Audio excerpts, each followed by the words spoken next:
Herkese merhabalar, kanalıma hoş geldiniz arkadaşlar. Yine güzel bir örnekle bu akşam da sizlerle birlikteyim. Özellikle elinizde hangi kalınlıkta bir yün varsa hepsiyle ve çalışmak istediğiniz her örgüde uygulayabileceğiniz bir model olacak. Benim elimde böyle toz pudra tonlarında güzel bir yelek ipim var ve 3 numara misina şişim var. Örneğimizin bir tane deseni toplam 13 tane ilmekten oluşuyor. 13'ün katlarında ilmek sayımızı attıktan sonra sonuna sadece 2 adet kenar ilmeği ekliyoruz. Bu şekilde sayımızı oluşturacağız. Ben de sizlerle birlikte 2 desen uygulaması yapacağım. Toplam 28 tane ilmek atacağım şişime. Mutlaka bir lastik veya haroşa örgü uygulaması yaptıktan sonra yine dilerseniz çocuk örgülerinde tek olarak uygulanacak olan erkek örgülerinde de çalışılabilir. İlmeklerimizi attık. Bir sıra ters örgümüzü ördük. Örneği ön yüzden kurmaya başlayacağım.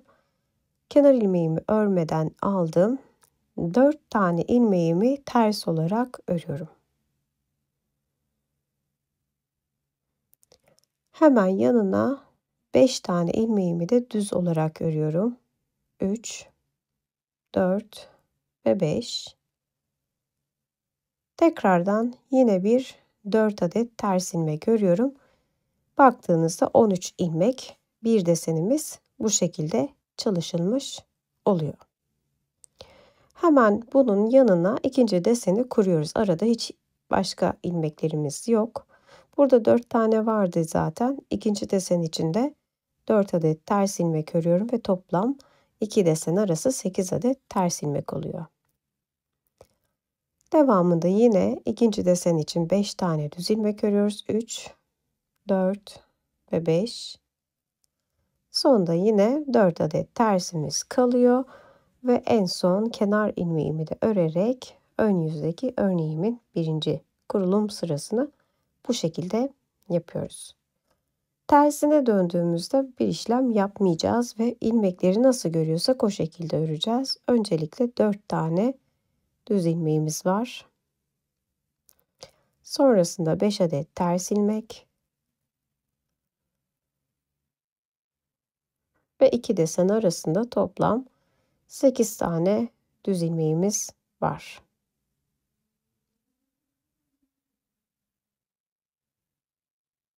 Tekrar 5 adet ters ilmek ve 4 adet düz ilmeğimizle örüp ikinci sıramızı ve tersine gelen tüm sıraları bu şekilde öreceğiz. Gördüğümüzde düzleri düz, tersleri ters olarak uygulayıp yine ön yüzde örneği kurmaya devam ediyoruz. Ön yüzdeki 3. sıramız olacak. Kenar ilmeğimden sonra 4 tane tersimiz vardı. Bunların 3 tanesini örüyoruz. Kalan bir ters ile birinci düz ilmeğimi alttan batıp ikisini birlikte sağ tarafa doğru kesiyorum. Kesilen ilmeğin yanına bir tane düz ilmek örüyorum. 2 düz olduktan sonra kestiğim ilmeğin yerine dolayarak bir artırma yapıp ortaya bir düz örüyorum. Tekrar dolayıp bir ilmek artırıyorum. Bir adet düzümü örüp yine kalan bir düzle ilk ters ilmeğin yönlerini çevirip ikisini birlikte sola doğru kesiyorum. Bakın bir sağ kesim bir düz ördük. Artırıp ortaya bir düz örüp tekrar artırıp bir düzle sol kesim yaptık. Devamında yine ortada 6 adet ters ilmek örüyoruz. 8'di ilk etapta. Şimdi bu sırada 6 tane kalacak.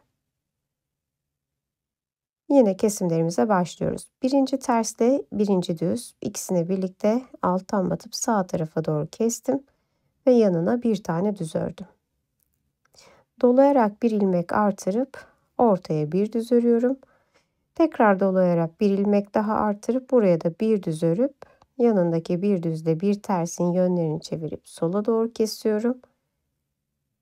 Artırmadan sonra ikişer düzümüz olacak ve kalan 3 adet tersimizi de örüp ön yüzdeki sıramızı bu şekilde kuruyoruz. Şimdi tersine döndüğümüzde bakacağız. Düzleri düz, tersleri ters olarak görürüz. Artırmalar zaten ters olarak ilerleyip ön yüzü örneğin 5. sırasına gelelim. Kenar ilmeğimi örmeden aldım. Bu sırada 2 adet ters ilmek örüyorum. Kalan bir tersle birinci düzümü alttan batıp sağ tarafa doğru kesiyorum ve yanına bir adet düz örüyorum. 2 düzden sonra artırmamı aynı noktaya yapıyorum ve ortada oluşan 3 adet ilmeğimi düz olarak örüyorum. Tekrar bir artırma, bir düz ve bir düzle bir tersin yönlerini çevirip sola doğru kesiyoruz. Ortada 1, 2, 3, 4 adet tersim kaldı. Yine ikinci desene başlıyoruz. Önce bir tersle bir düzü alttan batıp sağ tarafa doğru kestim. Yanına bir düz ördüm. Bir ilmek artırıp 3 adet düzümüzü örüyorum. Tekrar bir ilmek artırıp önce bir düz örüp sonraki bir düzle bir tersin yönlerini çevirip sola doğru kesiyorum. Kalan 2 tersim var. İkisini de ördüm ve kenar ilmeğimi örerek sıramı tamamlamış oluyorum. Tersine döndüğünüzde bakın ilmekler kendini gösteriyor. Düzler düz, ters olanları ters örerek ilerliyoruz. Ön yüzü örneğin 7. sırasına geliyorum. Kenar ilmeğimden sonra bir tane ters ilmek örüp yine sağ kesimde örneğe başlıyorum. 2 ilmeği birlikte kestim. Yanına bir düz ördüm.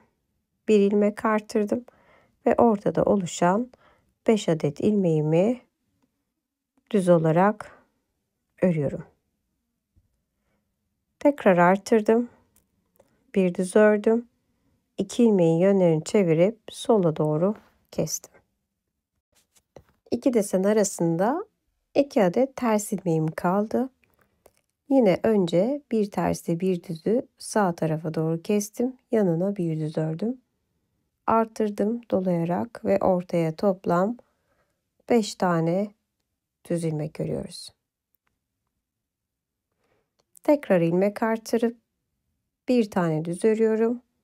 Bir düzle bir tersimin yönlerini çevirip sola doğru kesiyorum ve kalan bir tersim, en sonunda kenar ilmeğimizi örüp sıramızı bitiriyoruz.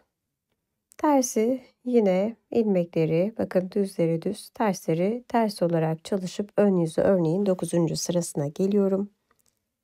Kenar ilmeğimden sonra hemen sağ kesimde örneğe başladım. Bir düz ördüm.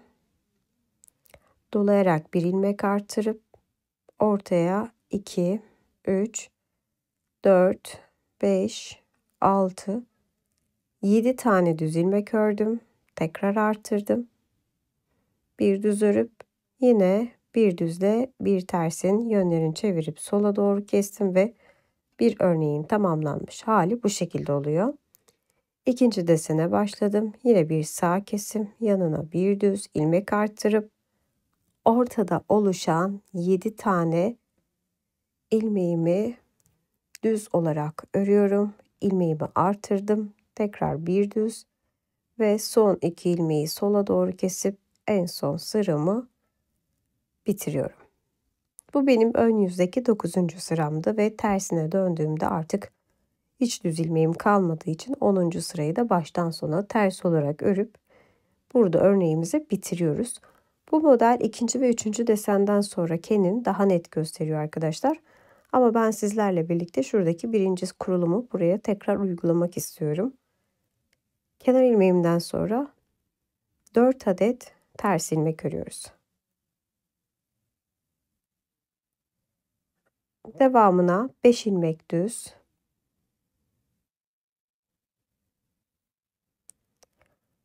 Ve 2 desen arasında 4 tanesi birinci desene, 4 tanesi de ikinci desene olacak şekilde toplam 8 adet ters ilmek örüyoruz.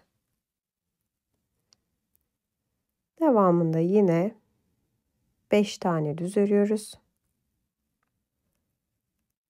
Ve yine burada 3. desen olsaydı örneğin yine 8 adet örecektiniz. Fakat Başta ve sonda 4'er adet tersimiz kalıyor. Aralar 8'er ters olacak şekilde örneğimiz ilerliyor.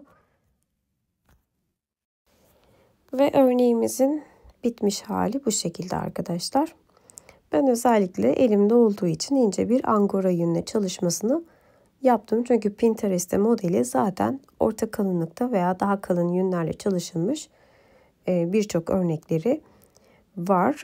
Bu ipte de duruşu çok güzel oldu. İsterseniz yine çeyizlik bir yelek olarak ya da bir anne yeleği olarak uygulamasını yapabilirsiniz. Ayrıyetten yine erkek süveterlerinde özellikle uygulanabilir. Kolay ve çabuk ilerleyen bir model. O yüzden sizlerin de çok beğeneceğini düşündüm. Ben bu akşam en sade halini sizlere çalıştım. Yine dilerseniz araya farklı bir örnek katarak da örneğin uygulaması yapılabilir. Bebek battaniyelerinde de çalışılabilir. Umarım sizler de beğenir ve uygularsınız diyorum arkadaşlar. Elimden geldiğince her akşam sizlerle birlikte yeni bir örnekle karşınızda olmaya çalışıyorum. O yüzden siz de değer verip abone olup yorum yaparsanız çok sevinirim. Hoşça kalın.